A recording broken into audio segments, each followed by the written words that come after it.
Des symptômes, ça a déjà été expliqué. Donc, ça a déjà été expliqué dans le niveau. Donc, il y a le réseau veineux profond et superficiel. Et dans ce réseau veineux, comme on voit, il y a des valvules qui sont là, qui participent au reflux, en fait, que le sang remonte vers le cœur. Il y a la chasse musculo-veineuse. À chaque fois qu'on marche, eh bien, ce sang va monter du pied vers le cœur. Et lorsqu'il y a une thrombose, vous voyez, ça s'attaque spécifiquement à cette zone-là, entre autres, en tous les cas, et ça peut y avoir une destruction des veines et une stase veineuse.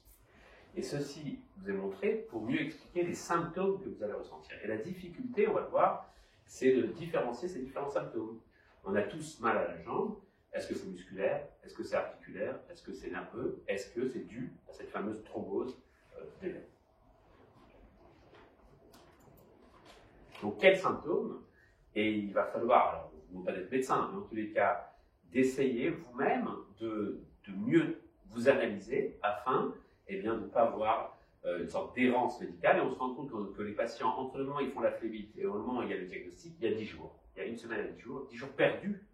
10 jours où des complications peuvent arriver, 10 jours le traitement adéquat n'est pas là, et 10 jours quelque part parfois de souffrance eu égard à la douleur ressentie. On va voir le rhumatologue, on va voir le généraliste, et pourtant, c'est un problème de fait. Et donc il faut essayer, autant que faire se peut, pas de devenir des médecins, mais au moins d'identifier certains symptômes qui vont vous faire aller voir le médecin vasculaire, l'angiologue, le spécialiste de la pathologie. Alors voilà, simplement déjà, on peut donner ce triptyque-là. Douleur, la plupart du temps unilatérale, c'est que d'un côté, alors qu'on sait que lorsqu'il y a des problèmes articulaires, ça peut être de deux côtés. Deuxièmement, lourdeur de jambe, on a du mal à la déplacer. Et troisièmement, gonflement.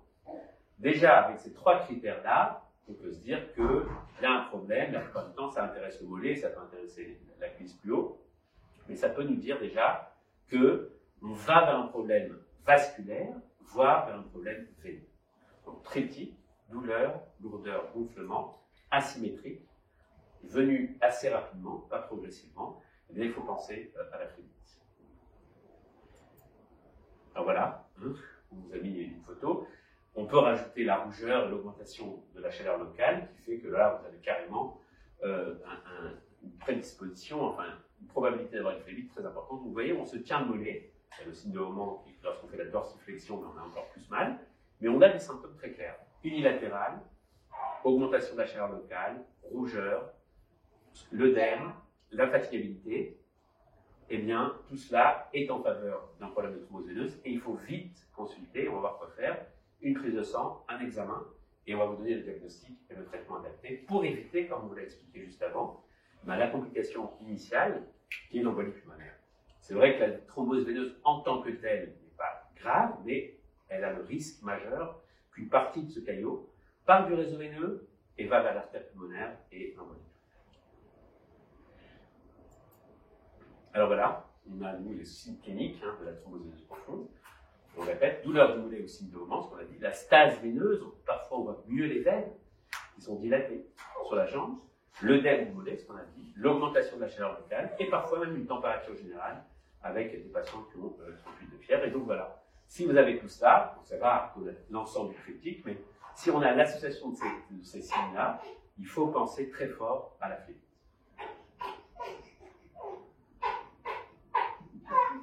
Alors, nous avons un jeune collègue. Alors, très bien. Parfois, on peut même palper un cordon enduré. Non, pas de souci. La grossesse et la dépense sont aussi un facteur de risque. La thrombose. Donc, parfois, on peut aussi palper carrément un cordon enduré, je pense qu'on voit mieux ici. Et là, ça peut être plutôt une thrombose veineuse superficielle. Et voilà les signes francs qui vont vous faire penser à la phlébite. Alors, malheureusement aussi, on dit que 50% des phlébites sont asymptomatiques. Donc, des fois, ça va au-delà de votre évaluation clinique et la clinique ne me permet pas de tout régler. Et ben, on recherche donc une thrombose veineuse en cas d'embolie pulmonaire, on recherche une thrombose veineuse lorsqu'on est alité et qu'on commence à avoir mal. On n'est pas obligatoire d'avoir ces signes, donc ce n'est pas une nécessité d'avoir ces signes-là. Ces signes-là vous font penser à la phlébite, mais pas l'inverse. On peut avoir une phlébite sans ces signes. Alors, le diagnostic différentiel, c'est ce qu'on appelle la thermo-hypodermite bactérienne. On va dire c'est l'érysipèle, c'est l'infection de jambes. Alors, il arrive parfois des patients, ils ont la grosse jambe, ils sont fébriles, elle est rouge, donc ils ont tout pour plaire, entre guillemets, ils n'ont pas de flébites. Donc, ça s'appelle la thermo-hypodermite. Vous voyez que c'est plus extensif. Il y a des fois des adénopathies, des ganglions associés à cela, des fois une lymphangite, et la plupart du temps, c'est des patients qui ont par exemple des problèmes de soins de pied, des mycoses, des infections locales du pied qui se sont étendues à la jambe avec un terrain susceptible pour cela, un diabète, une immunosuppression, qui fait que c'est des personnes un peu âgées qui font qu'ils vont avoir une infection de la jambe, mais cette infection de la jambe n'a pas nécessairement entraîné une thrombose veineuse. Donc voilà, le diagnostic différentiel, c'est la thermo-hypodermite bactérienne, et pour compliquer le tout, bien sûr, l'infection peut favoriser la thrombose, et vous avez le droit d'avoir et l'infection et la thrombose.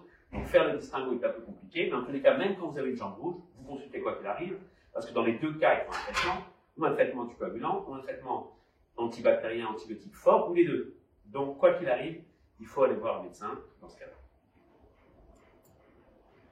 Alors la thermo-hypodermite, on ne va pas rentrer dans les détails, mais voilà. Les facteurs de risque, c'est l'emphysème, l'obésité, le diabète, le déficit immunitaire, comme je vous l'ai dit, et le caractère toxi-infectieux est faible de la densité bactérienne, et c'est par contre le streptocoque métabolytique, les staphylocoques, bien sûr, et ça nécessite un examen bactériologique pour orienter l'antibiothérapie.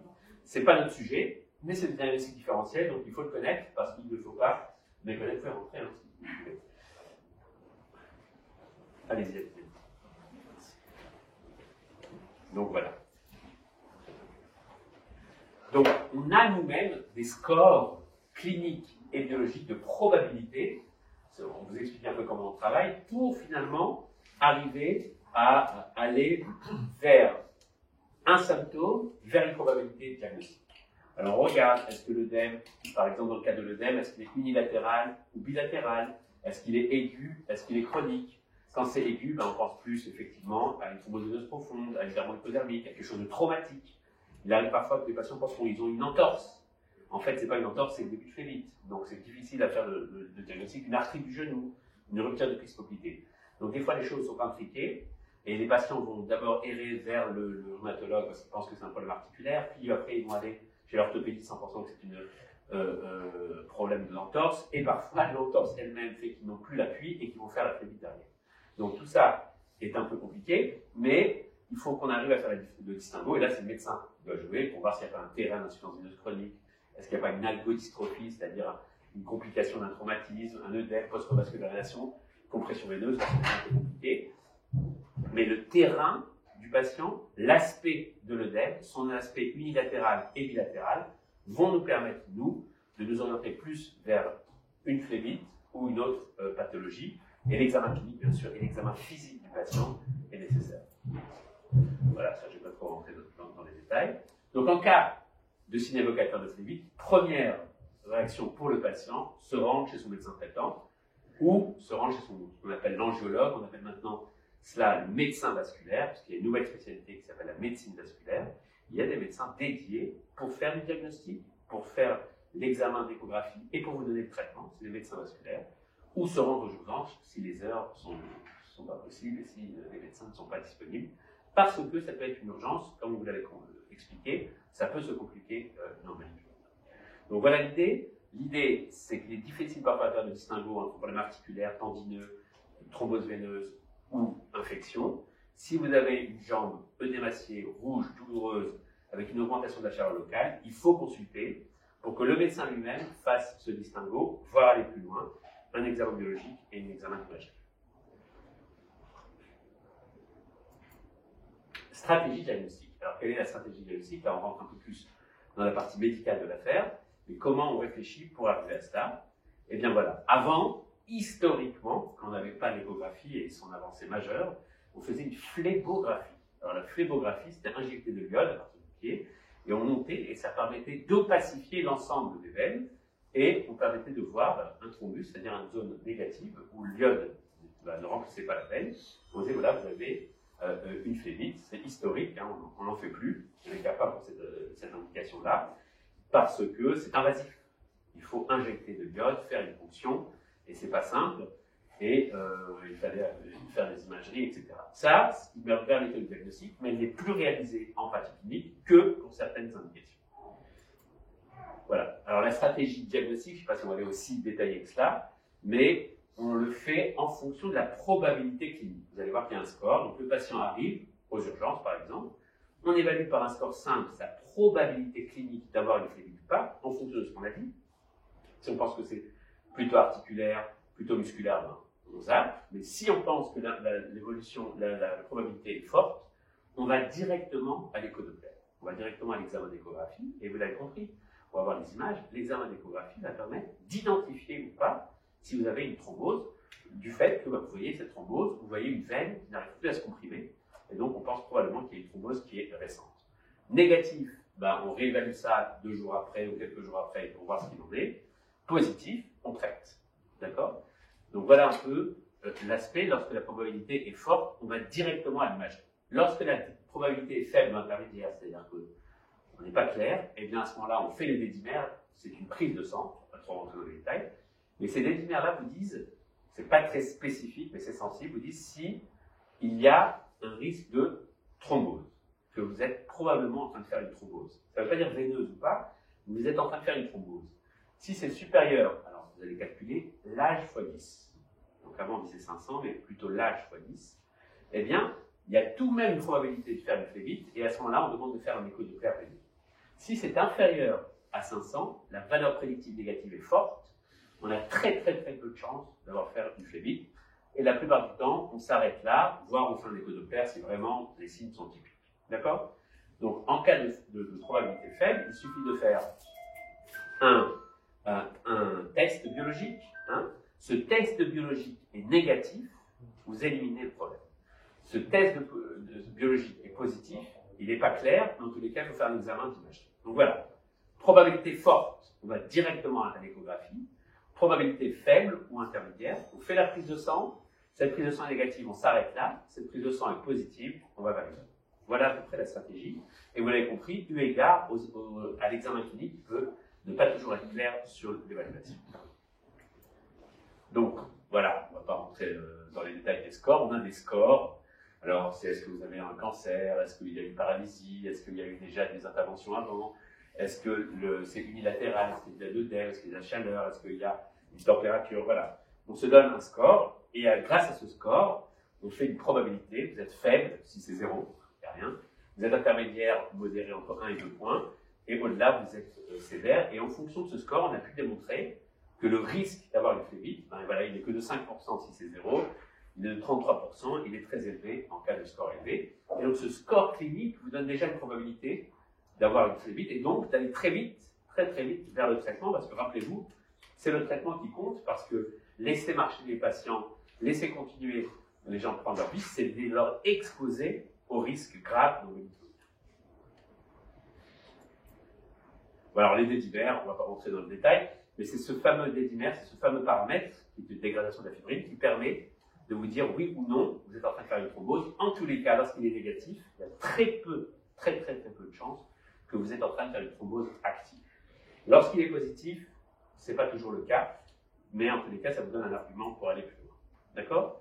L'échodoppler, donc c'est ce qui a remplacé la phrégographie, eh bien, c'est donc des sondes, vous savez que dans ces sondes d'échographie, c'est des cristaux piézoélectriques, hein, qui envoient des ondes acoustiques et qui permettent de faire de l'imagerie et de voir et d'aller traquer la veine dans tous ses trajets, de son segment distal, on appelle ça distal en dessous du genou, jusqu'à l'aine, jusqu'à la veine cave. Donc on va de la jambe, on va genou, cuisse, jusqu'à la veine cave, pour voir l'ensemble du trajet des veines des membres inférieurs, pour dire oui ou non, est-ce qu'il y a une phlébite ou pas. Alors on fait des méthodes de chasse pour voir si la veine chasse bien le sang, et on regarde, et parfois, on voit la thrombose carrément, et là le diagnostic est évident. Voilà, 2 critères, là c'est un peu difficile parce que c'est de l'échographie, mais voilà, ça c'est de la thrombose. Clairement, on a une veine qui est prête, c'est compliqué de savoir quand c'est normal, mais dans tous les cas, on peut visualiser la thrombose, ou parfois voir des signes indirects de veine qui se compriment pas. Donc l'échographie, l'échodoppler, vous donne le diagnostic de thrombose veineuse. Si cet échodoppler est négatif, il y a très peu de chances, on peut passer à côté, mais il y a très peu de chances que vous ayez fait une thrombose. Pour exemple, en France et en Europe, on fait l'évaluation de la veine de la tête aux pieds quelque part, on va des jambes jusqu'à la veine cave inférieure. Aux États-Unis, on s'arrête au genou parce qu'on pense que les thromboses veineuses distales, ça n'a pas très peu de risques d'embolie pulmonaire. On demande aux patients de revenir une semaine après si vraiment on pense que les choses ne vont pas. Donc voilà, vous comprenez bien qu'on a maintenant les outils qu'on n'avait pas avant, mais qu'on a maintenant, biologiques et d'imagerie, qui permettent de diagnostiquer très rapidement et de façon non invasive la phlébite et de traiter au plus vite cette maladie pour éviter les complications aiguës. C'est l'embolie pulmonaire, chronique, on va en parler. C'est ce qu'on appelle le fameux syndrome post-phlébitique, où les gens gardent, après cette phlébite, 6 mois après, 1 an après, eh bien, des jambes lourdes, des œdèmes et parfois même des ulcères à cause d'une phlébite qui a été traitée trop tard ou qui a été mal traitée. Donc voilà, la grossesse aussi est un facteur de risque majeur de phlébite et le postpartum l'est. Donc, il est parfois difficile pendant la grossesse d'aller faire des examens, mais on peut faire des dimères lors du premier trimestre de la grossesse et bien sûr, l'examen clé, vous avez compris que parfois on ne va pas très bien, c'est l'écho Doppler pour aller regarder les veines et parfois les veines proximales sont plus difficiles à regarder. Voilà, donc voilà un peu la stratégie du patient. D'abord, les signes, là vous pouvez nous aider, et donc il faut peut-être qu'on arrive, grâce à ces campagnes, à raccourcir le délai de diagnostic entre le symptôme et le diagnostic qui est à peu près de 7 à 10 jours. Il faut penser à la jambe lourde, rouge, douloureuse, œdématiée. Et bien là, qui augmente de chaleur, vous pensez à la phlébite, vous allez voir votre médecin généraliste, vous allez voir votre médecin vasculaire, votre angiologue, qui va faire, en fonction de votre probabilité, ou aux urgences, quand les heures ne le permettent pas, qui va faire le diagnostic, ou il va vous faire l'échographie directe, ou il vous fait la prise de sang, ou il vous fait les deux, la plupart du temps d'ailleurs on fait les deux, et il vous initie un traitement, on va en parler après, qui pourrait être maintenant un traitement oral, qui n'est plus nécessairement un traitement par injection, et qui permet, on dit de fluidifier le sang, mais quelque part d'éviter à cette thrombose d'aller se fragmenter et d'emboliser. Donc voilà un peu cette partie symptômes et prise en charge. Je ne sais pas s'il y a des questions.